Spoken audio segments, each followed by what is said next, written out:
Well, I'll just say if you want to get something done, if you want to solve a problem, find yourself a nurse and not at the end. Find yourself one at the beginning.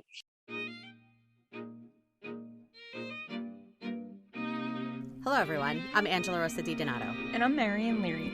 And you're listening to Amplify Nursing, a Penn nursing podcast supported by the Panola Fund for Innovation in Nursing. Amplify Nursing features nurses who are leading the way in science, policy, and innovation. Our guests defy stereotypes, define practice, and disrupt convention. We highlight the breadth and depth of nursing influence on society by amplifying nurses who are pushing boundaries and breaking down barriers to build a new paradigm. Hello, everyone. Today we are kicking off season 4 with our live interview at the VPHL Innovation Fest.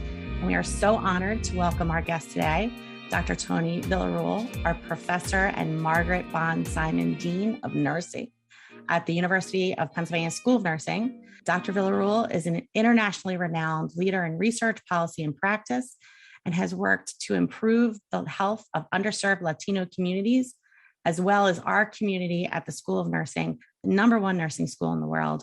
Welcome, Dean Villarruel. Thanks. It's great to be here.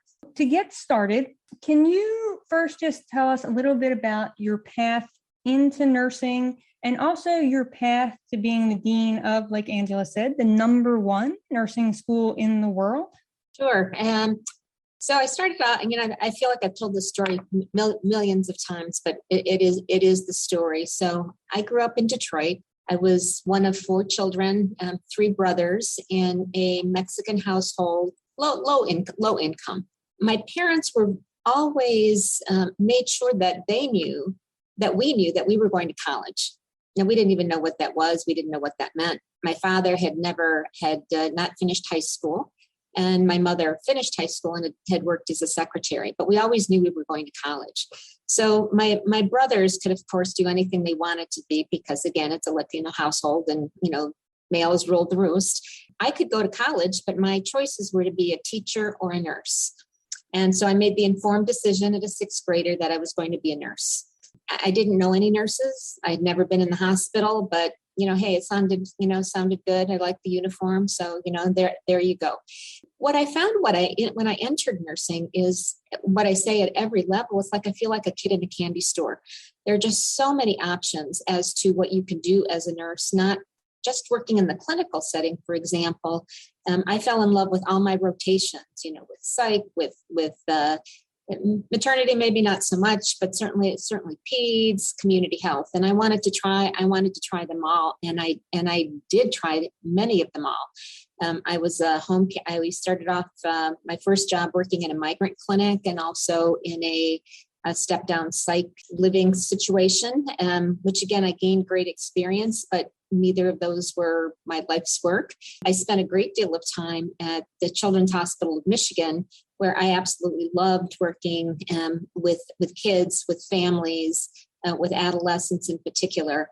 I always had a pull to do work in the community. So I worked as a visiting nurse for a while and found that was not the job for me either. I have a directional deficit, I learned. And this was before GPSs, before cell phones, before any of that. So, you'd have to stop at a gas station or stop to ask for directions. And it's like, no, this is not for me. But I think the experience absolutely did help me be a better nurse. At that time, I decided I wanted to specialize in kids. And that's what brought me over here to the University of Pennsylvania, where I received my master's and was a clinical specialist, went back to Detroit and went back to Children's and worked there for a number of years. And, you asked me, how is it that I became a dean? But I ended up doing the 2 things that I said I would never do. The first thing I said was I would never do research. And the second thing I said was that I would never be a dean. So I always tell people, just never say never. When I think about why I said I never wanted to be a researcher is because nursing research at that time was just sort of up and coming. It was a novelty. There weren't too many people in there, and there wasn't anybody that I aspired to be like. But when I started doing research, I love the project that I was working on, and I got my PhD because I didn't like people telling me what I needed to do, because I felt I had better instincts, but I didn't have the degree.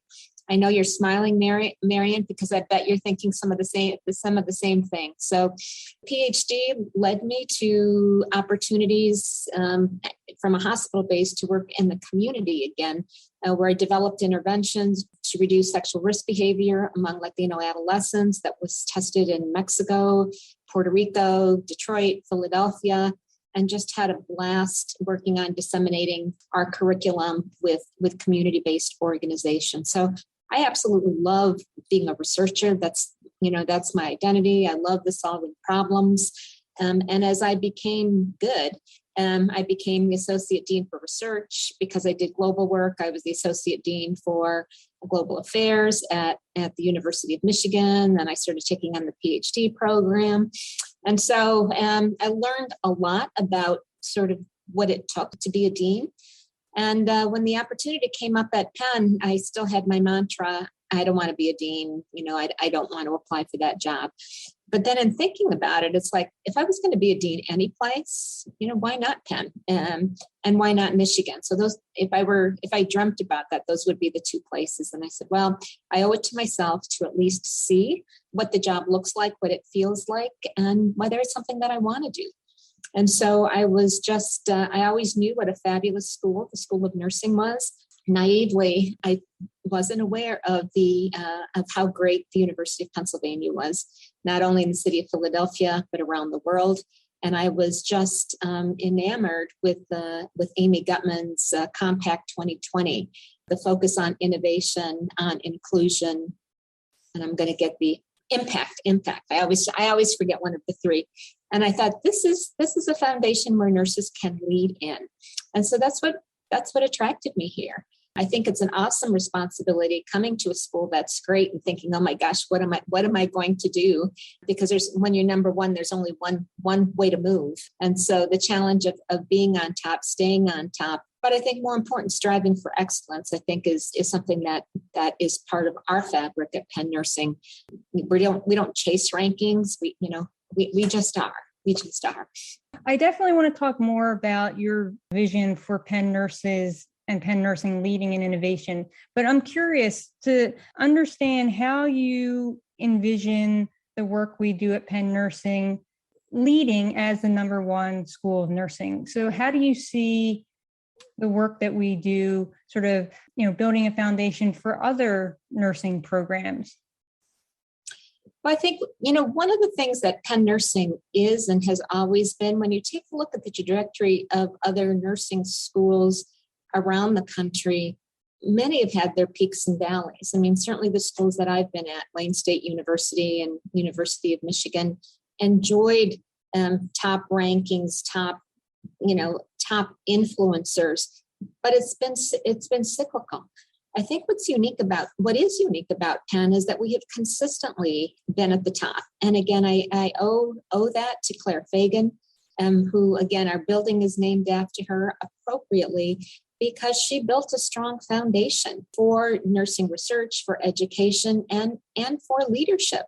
And when you think about the leaders after her, Norma Lang, who set the footprint in the practice arena, for example, when you talk about Afaf Malise, who was a force and advocate for global women's health, and then myself coming in, it's the leadership again, and I will say not only of the deans, but of the incredible faculty and students that we have. I think we have an environment that fosters creativity, leadership, that fosters risk-taking. And I think that has enabled us to, again, be leaders in the profession as well as in areas of practice around the world. And I totally agree. I mean, we have incredible faculty, incredible students, and, the environment for creativity, risk-taking lends itself nicely to being leaders in innovation. So I'd love to understand how you came to wanting to promote Penn Nursing as a leader in the innovation space and what that looked like to start. I have so many questions though. Yeah, I think it came away in a couple different areas. First of all, again, I shared with you the Penn Compact. of which innovation was a key factor. And I think I struggled. I think we all, as we were thinking about, well, where does innovation fit in what we do? What makes sense for us to explore innovation? It made sense for me, and that be coupled in the area of research. I mean, that's not the only place that innovation happens, but I think that was an important start. And so we were on a mission to try and find out, all right, so what does innovation mean in nursing? And importantly, it was important for us to define what that was, because there's a lot of resources on innovation in this campus. And so we needed to put our stake in the ground and figure out what we were and what we needed, so that we could also avail ourselves to the resources at the university. The other thing that happened is that, we have a board of advisors, and I'm so grateful for them and their leadership. But we had one advisor in particular who was like, you are so important to the innovation fabric here at Penn. We need to work on promoting and developing that particular area. And what he would say is like, look, there's Berkeley, and Berkeley has think tanks, they're high in innovation. But as an institution, they will never exceed to the extent that Penn can, because Berkeley does not have a school of nursing. So he saw some things in us that I'm not so sure we saw. And he was extremely supportive. He pushed, he made connections, supported connections that we made across the university and beyond to help us define what that was, so that we could move forward. As we looked at what innovation was, and we looked in the profession as to who was doing innovation, I think two things we saw. Number one, I think we embraced the fact that, yes, nurses are innovators, and Penn Nursing has a record of developing innovators. I mean, if you take a look at the impact that our faculty and students have had on research, on policy and practice, that's innovation, and it's sustainability, which again, very few areas and schools have. So, and thinking about what sort of the challenges there are specifically in relation to scale up, it just seemed an important area for us to embrace and to own. In looking at the landscape, again, take a look at who your competition is. It's like, you know what, we have this. We can be leaders in this area because A, of who we are and what we've done, but B, because of the incredible infrastructure in the university and in the city of Philadelphia. So, we are leaders in this area. Thanks again, Marian, to a lot of your work and your visibility in the innovation area and space. But I think, our work speaks for itself. And again, we are leaders in this area. So again, whether we're number one in innovation, that's not as important, but I think developing that sort of mindset in our practice and our education is something that I want to happen in the next few years. So we are sitting here doing this live podcast interview during the BPHL Innovation Festival. Can you tell us how Penn Nursing defines innovation, or how you define innovation, and then how that fits into health and healthcare innovation? Because there's so many different definitions of innovation and so many different ways to innovate. I'd love to talk about how Penn Nursing defines innovation, how innovation fits into the nursing profession, and then how that fits in more globally to health and healthcare. Right. I think you can go to the standard definition of what innovation is. It's the art of doing and seeing something new. And what I would say is that nurses are innovators. I mean, we do that. I mean, think about what you do in a practice setting. Think about how you jerry-rig. I'm thinking about how we used to jerry-rig the circular beds with kids that we had spinal fusions, and how we could, jerry-rig ways to wash people's hair, or to maximize their, productivity when they were prone. I think of the innovation that nurses have done during COVID. In terms of connecting patients with families when there's no visitation, in terms of positioning to facilitate breathing. We do that on a daily basis. And I think your work, Marian, is part of the design thinking course when you parallel our nursing process, what we learn and what we teach and hopefully, and we know is ingrained in our nursing students and graduates and the profession, is a nursing process, which talks about doing an assessment, a holistic assessment, identifying a problem, developing solutions, implementing and evaluating. That's the innovation component. I think as we think more in this techie world about health and healthcare, I mean, there's two things. It's not always a physical component, but it's a process. It's a process of care that nurses are very well adept at doing. It's hard to package sometimes and market a process, but we know how to get things done, and we know how to get them done efficiently, and we know how to get them done at low cost. I think that's why you have 3 nurses who are CEOs of the 3 major hospitals in the area: the Hospital of the University of Pennsylvania, CHOP, and also the Veterans Administration. And we know how to get things done while paying attention to cost and also the needs of patient families and communities. What I also think is that, again, nurses underestimate their ideas and what they bring to the table. And so, unfortunately, much of the work that we've done has been usurped by others.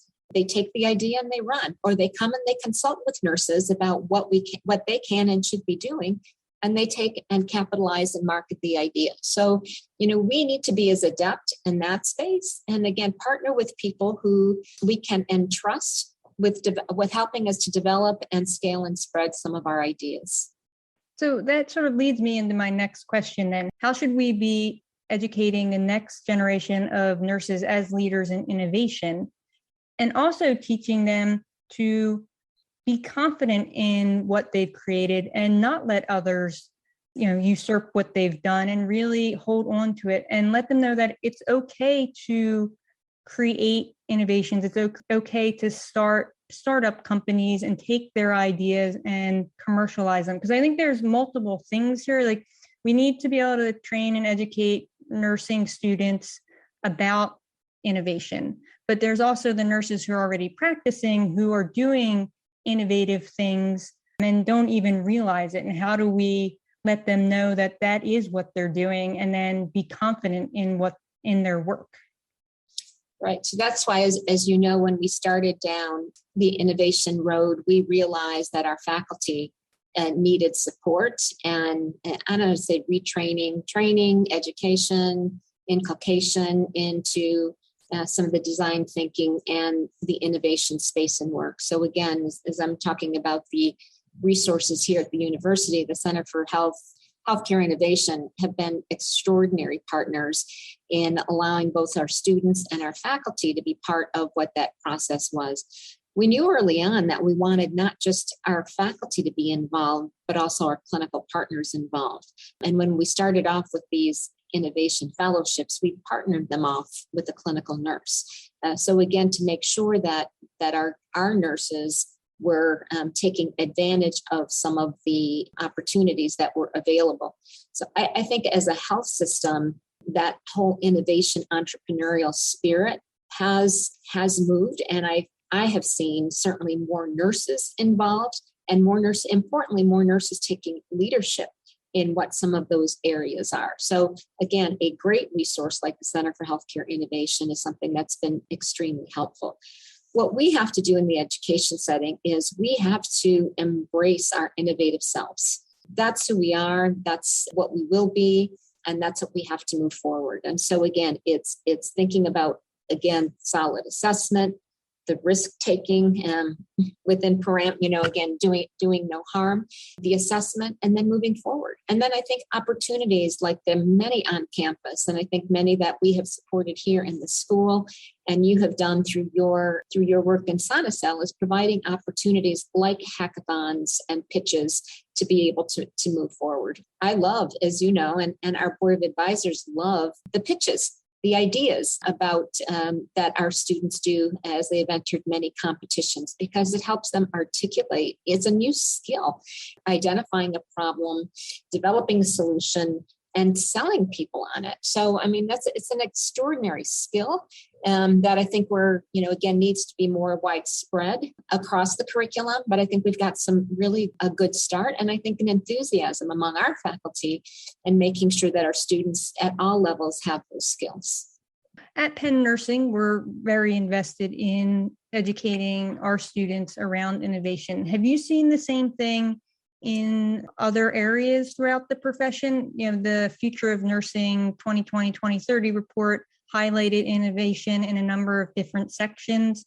How do you see innovation growing over the next 5 or 10 years in the profession? I see lots of people taking on what we've done.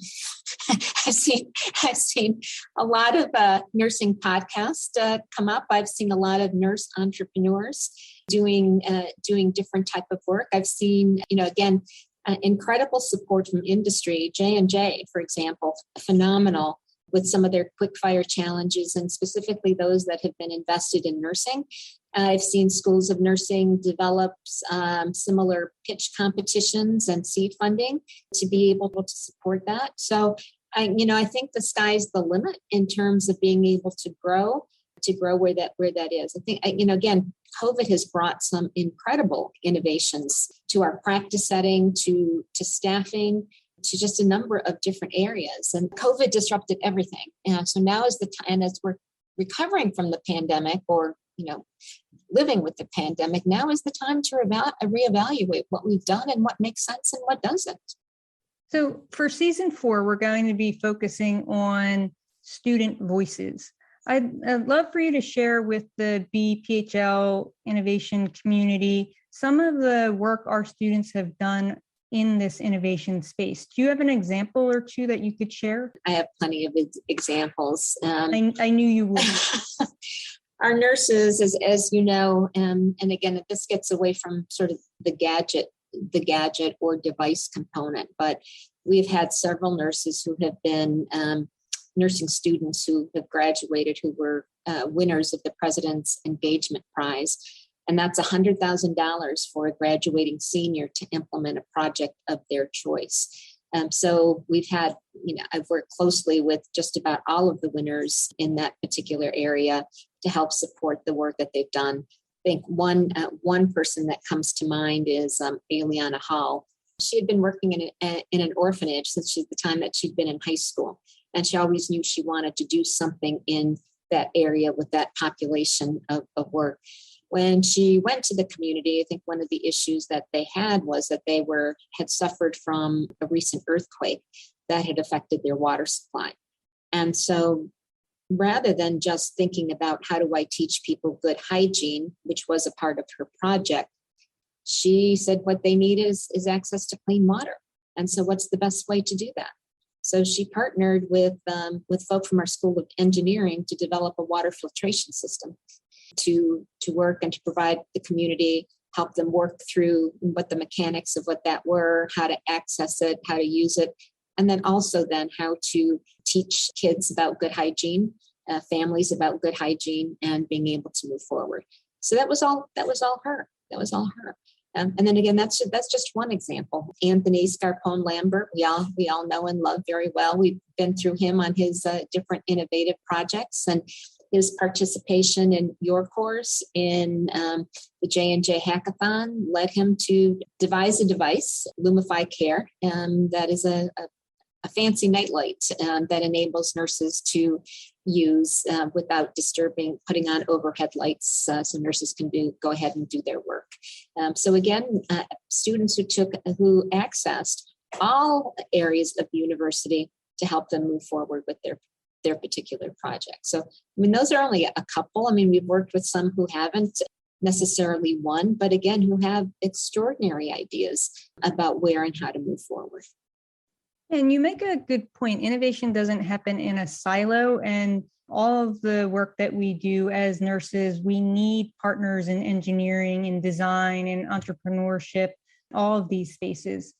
Can you talk a little bit about the collaborations that Penn Nursing has with different groups to be able to help our students and faculty move their innovations forward, whether at Penn or outside of Penn? I think we have both. We have incredible partnership with our health system, and not just the nurses in the health system. I mean, our nurses are phenomenal there.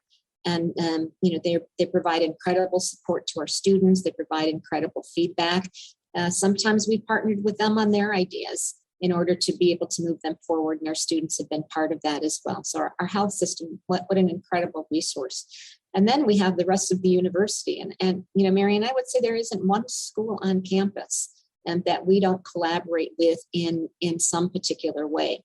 So it's, it's ours for the taking. It's ours for the asking. And I think some of the relationships that we have support not only nurses moving out to the rest of the university, but the university moving into Penn Nursing to work to help. So a recent example comes from our colleagues in engineering who approached us and said, we are doing some similar stuff in relation to AI, in relation to AI in particular, in working in homes and working with the elders. How might we partner better in some of the work that we're doing to scale? And again, what we bring certainly is the clinical expertise and the context of working in homes and understanding the dynamics and issues around falls, for example.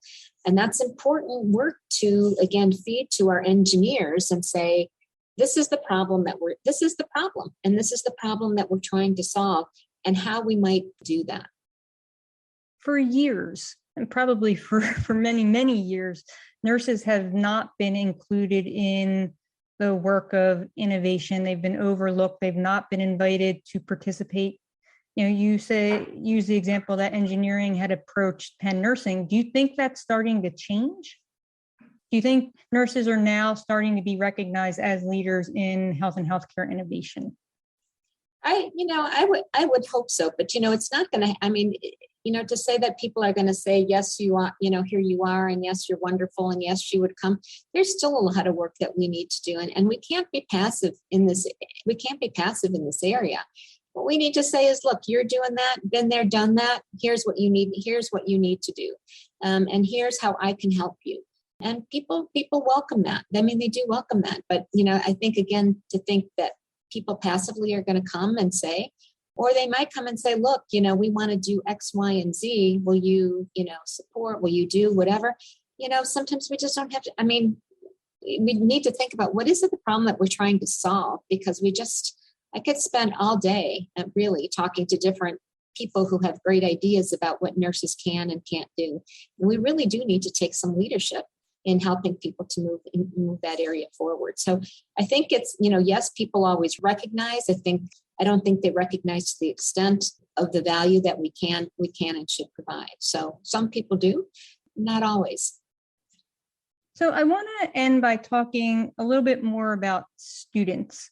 I get asked all the time, I get emails constantly from students who are interested in doing more around innovation, learning more about innovation, getting more involved in innovation, and then talking with clinicians who want to move into innovation spaces.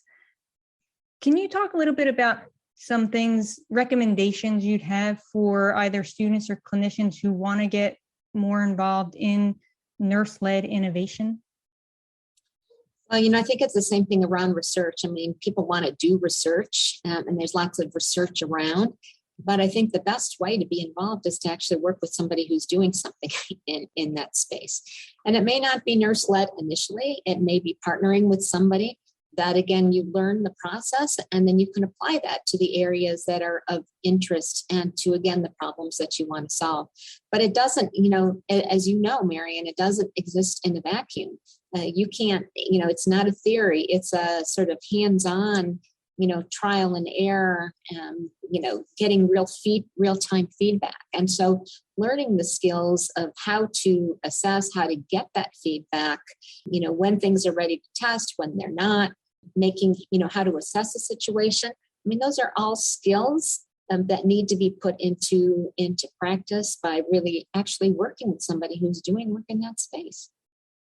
What do you see as the biggest issues right now for the nursing profession, and how can nurses help to create the solutions needed to move forward? One of the things I think a lot about is that, we're not short on ideas, and we're not short on building the evidence. We're not short on any of that. If you take a look at the American Academy of Nursing Edge Runners program, for example, these are a number of programs that have been developed, that have been researched, that show good clinical outcomes and cost effectiveness. There are no shortage of things that nurses have done to address critical problems. Where we get stuck a lot is in the policy areas and the regulatory areas, and working on scale and spread of what some of our ideas are. So we always have to keep our heads in mind as to who's going to pay. I have this product, but who's going to pay for it? How do I get that into law? How do I get reimbursed for it? All of those things are critical. And do I have the capacity within my own license or my own practice to be able to move those components forward? That's where we get stuck. That's where we need help. And that's where we need to keep our eyes on the prize. Well, Dean Tony, at the beginning of this talk, you had said in sixth grade, you made an informed decision to become a nurse. Has your view of what nursing was back then changed to what your view of nursing is now? And are you glad you took that path? Of course, I'm glad. I think I always say what my parents wanted to make sure I always had was a job, that I could have an income, that I could support myself if I needed. That's why my parents put me in that direction. They had no clue. I had no clue as to the opportunities that were available in nursing. And I think that those are just going to expand. So as one who gets bored easily, I'm appreciative to be in a profession that provides me the opportunities to work and to try in different things, all while in service to families and communities and patients wherever they work, live, play. And for students out there who are first generation students coming into this profession or coming into college at any department, what would you say to them? I would say that it's going to be a challenge. I mean, all of us have our personal and professional challenges. I think for me, I always in school felt that I wasn't good enough. I wasn't sure that I had, again, given the area that I grew up, had the same access, same education, and the same educational experiences that some of my peers did. And I was always afraid that put me behind, that again, that didn't make me good enough. So I always felt like I had to work harder and to do better to prove to myself that I did belong. And I just don't think that goes away. But what I would say is that there are plenty of supports, more supports, of course, than when I went to school.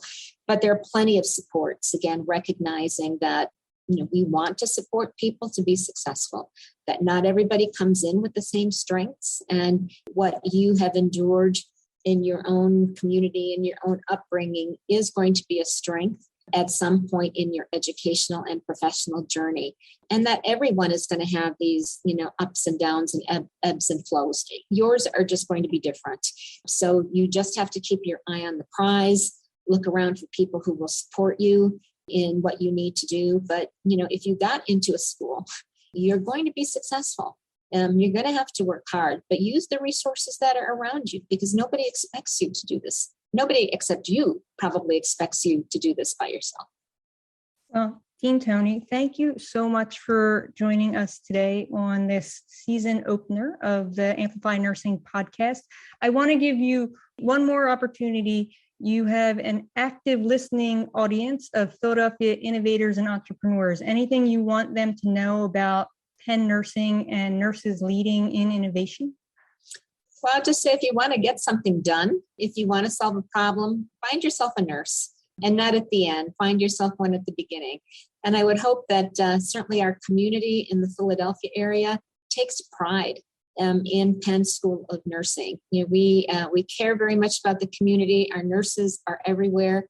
Our impact is great, and I hope you take great pride not only in what we at Penn Nursing are doing, but nurses all over during this pandemic. I mean, it's a bad time, and we don't need bells and whistles. We don't need candy. We don't need flowers. What we need is good wages. We need safe working conditions, and we need people who, we are the front line to our patients. And so take good care of us means taking good care of your family. That was perfect. Thank you so much for your time today. Really appreciate it. Thanks for inviting me, and thanks for the work that you're doing in amplifying the work of nursing. So Angela, you want to jump back on and we can have a conversation? Sure. So what do you think of our conversation with Dean Tony? I think it's fantastic. I was really excited to hear about our dean's vision. And the thing that really strikes me the most about this conversation is not only does she have her own vision for what should go, but she really makes our nursing community at the School of Nursing so inclusive that everyone can build on their visions, and understanding that everyone's vision for what needs to happen to move forward is so incredibly important. And we can really, facilitate everyone to succeed. And that's what struck me the most about this conversation. Yeah. And of course, she's the dean of Penn Nursing. So I love the ending part where she was calling out to our innovation entrepreneurship community here in Philadelphia, like, take pride in the work that Penn nurses are doing, but have a nurse at the table ahead of time, not just at the end, but in the beginning. And that's really, I think, what we need everybody to understand. And that's not just nurses. That's taking a human-centered approach. You don't want to tell people what you think they need. You want to allow them to have a voice in the beginning and tell you what it is that they need. And that starts with nursing. It starts with any community you're working with. And if you're working in health and healthcare innovation, then nursing should absolutely be at the forefront of that. Exactly. Yeah. We're the ones who are implementing all of the things that you want to do. And you can save a lot of time, money, energy, and frustration if you begin with nursing. I've had the experience of things being implemented and changed, and then they come out to the nurses and say, this is what we're going to do. And we go, that's not going to work. And here's why, A, B, C, D. And then they go, oh. And, it's work that people spent months and months working on, and they just don't have our perspective. And it's the nursing perspective is such an incredibly unique perspective, because we're kind of like the cog that holds the whole thing together. When you're a nursing clinician in a hospital, you're the one person who knows what everyone else's job is and all of the things that need to happen in order to get things done for your patient. So when you have people coming from outside with maybe a little bit more siloed of a perspective, then it becomes really difficult for them to imagine all of the other things that go into the patient care. So we didn't really get into it in this conversation, but I don't think people really understand what nurses do and what the nursing profession is. I mean, I think, and we've had this conversation numerous times on this podcast, but I think, people's perception of nursing is what they see on TV, which isn't generally realistic at all. And even if you have one perception of a nurse in a clinical setting, that's one perception of one nurse on one floor in one hospital. So nurses are doing so many things, both in the hospital setting and outside of a clinical setting. And I think that's the reason we're doing this podcast. And it's the reason, we really want other people to understand the value, the knowledge, the education, the resources that nurses bring to all teams in innovation, but also in policy and practice, in education, in all different sectors of the world that we live in. Health and healthcare are not siloed from everything else that goes on out in the world. Yeah, I couldn't agree with you more there. Amplify Nursing is hosted by Dr. Angela Rosa DiDonato and Marion Leary, and produced by the University of Pennsylvania School of Nursing, with special thanks to our Department of Information Technology Services for their assistance. Music for the podcast was created by Harper Leary. The podcast is made possible by the Krista and Rich Pinola Fund for Innovation in Nursing. Follow us on Twitter at Penn Nursing. Until next time, keep pushing over, under, around, and through. We want to thank you for listening to the Amplify Nursing podcast and remind you to subscribe to the podcast on iTunes, Google Play, Spotify, iHeartRadio, or wherever you enjoy your podcast listening. And if you can do us a solid, please rate and review us as well. It will go a long way in amplifying our episodes.